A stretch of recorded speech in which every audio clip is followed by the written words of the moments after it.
Continuamos con la narración del vídeo El Emirato se desmorona, cuando el emir Abdalá eligió a su nieto Abderramán como su sucesor, cosa inédita hasta estos momentos en Al-Ándalus. Abderramán III, según las crónicas, poseía grandes virtudes: inteligencia, perspicacia, valentía y firmeza. No obstante, su personalidad manifiesta algunas peculiaridades. Además de vicios terrenales como el excesivo gusto por el vino, destacaba su carácter colérico. Cuando tenía 21 años tomó las riendas del emirato y heredó un Al-Ándalus marcado por la fragmentación política y la pérdida del poder del emir. Muchas de las provincias estaban dominadas por dinastías locales que buscaban la independencia del emirato. Lo primero que hizo Abderramán fue enviar emisarios por todo el emirato para obtener juramentos de fidelidad y anunciar que recuperaría el prestigio de los Omeya en Al-Ándalus, por las buenas o por las malas. Casi todos lo reconocieron. Esto no quiere decir que renunciaran a ceder la autonomía política lograda. Los objetivos principales al inicio del Emirato de Abderramán fueron centralizar el poder en Córdoba, tras pacificar los focos de disidencia y reforzar la autoridad del emir. En tan solo 5 años lo consiguió, recuperando la autoridad desde el sur de Portugal hasta Murcia, Valencia y Baleares. Hubo 2 excepciones: los territorios en poder del rebelde Hafsun y las marcas fronterizas. Hafsun murió en el año 918 y sus hijos continuaron con las revueltas, pero fueron adversarios débiles para Abderramán. Primero porque no poseía las cualidades del padre y en segundo lugar porque estaban enfrentados entre sí. A pesar de ello, Bobastro resistió durante 10 años más. Cuando Abderramán se hizo con dicho territorio, ordenó desenterrar los restos de Hafsun y uno de sus hijos y los expuso públicamente en Córdoba. ¿Qué perseguía con este suceso Abderramán? Pues quería el apoyo de los alfaquíes. No olvidaban que Hafsun se había convertido al cristianismo, y también un recordatorio para aquellos que todavía permanecían sublevados de la suerte que les esperaba. Abderramán no hizo solo esto, sino que tuvo apoyos entre la familia, las guarniciones árabes y clientes omeyas. Y con el paso del tiempo se ganó a los muladíes, bereberes, judíos y también contrató esclavos cristianos. Todo este colectivo que veían mucho más por venir en apoyar al emir que a los focos rebeldes.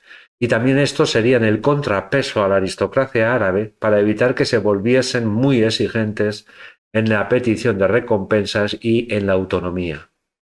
La estrategia que siguió Abderramán III fue la política del palo y la zanahoria, una combinación de fuerza bruta y diplomacia. Concedió perdones e integración en la administración del emirato a aquellos que se sometieran, pero fue implacable con los que se resistieron, incendiando sus casas, destruyendo sus campos, decapitando a sus líderes, entre otras cosas. ¿Cómo se realizaba este sometimiento pacífico? A través de la firma de un tratado.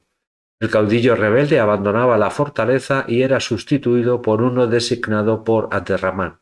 A cambio, recibía él y su familia residencia en Córdoba y se podía enrolar ya sea en la guardia personal, en el ejército o en un cargo administrativo. Y con las marcas el tratado consistía en reconocer su autoridad y además se le permitía su gobernación a cambio de que lo hicieran en nombre del emir.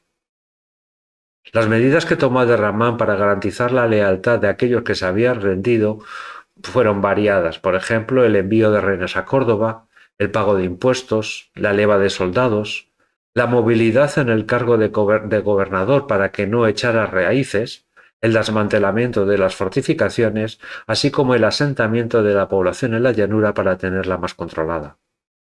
Con la vuelta al orden de Al-Ándalus se favoreció el desarrollo económico, el comercio y las comunicaciones, con lo que aumentaron los ingresos y el poder militar del emir. Los principales rivales de Abderramán III en los reinos cristianos fueron los reyes Ordoño II de León y Sancho Garcés I de Pamplona. Por el primero, Abderramán sentía respeto por su valor combativo y la nobleza de su linaje, pero por el navarro sentía desprecio, ya que lo consideraba un advenedizo y un engreído. Hasta el año 920 los reinos cristianos dijéramos que acamparon libremente por los territorios, aprovechando la inestabilidad de Al-Ándalus, con conquistas y repoblación de territorios.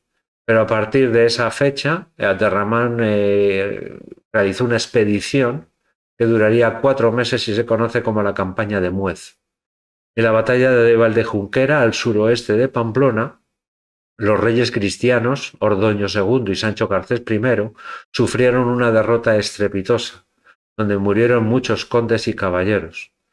Pero esta derrota no tuvo consecuencias en cuanto a variaciones fronterizas, porque Abderramán no pretendía con la conquista de territorios, sino infundir temor y restablecer la superioridad de las armas musulmanas, así como asegurarse el respeto de otros caudillos árabes, ya fuera en Bagdad o en el norte de África. Cuando Abderramán I estableció el Emirato Independiente de Córdoba, en el norte de África la dinastía idrisí hacía lo mismo. Pero los idrisíes no supusieron ninguna amenaza para los omeyas porque se fragmentaron y se berebizaron culturalmente. En el año 909 se implantó en el norte de África el califato fatimí. Los fatimíes no reconocían ni el poder de Bagdad ni la legitimidad de la dinastía de los omeyas. Para ellos eran unos usurpadores. Los fatimíes reivindicaban ser descendientes de Fátima, la hija de Mahoma, y por tanto los líderes legítimos de la comunidad musulmana.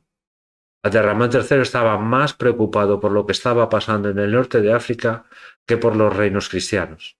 Porque si los fatimíes lograban unificar todo el Magreb, la ruta hacia el oriente del comercio se vería amenazada. Por eso envió espías y emisarios para velar que dicho peligro no se consumara. Esta rivalidad traerá consecuencias tanto en Al-Ándalus, por ejemplo, Hafsun recibió la ayuda de los fatimíes con barcos, o como en el norte de África, donde se produjo una intensa actividad para atraerse a los reyezuelos bereberes. Una vez que Abderramán III pacificó Al-Ándalus, se centró en el norte de África. Planeaba hacerse con los puntos más estratégicos de las vías de comercio, atrayéndose a los rifeños a su causa a cambio de restaurar a la dinastía idrisí. En el 927 tomó Melilla, que sería la base de operaciones en el norte de África, y 2 años después Ceuta.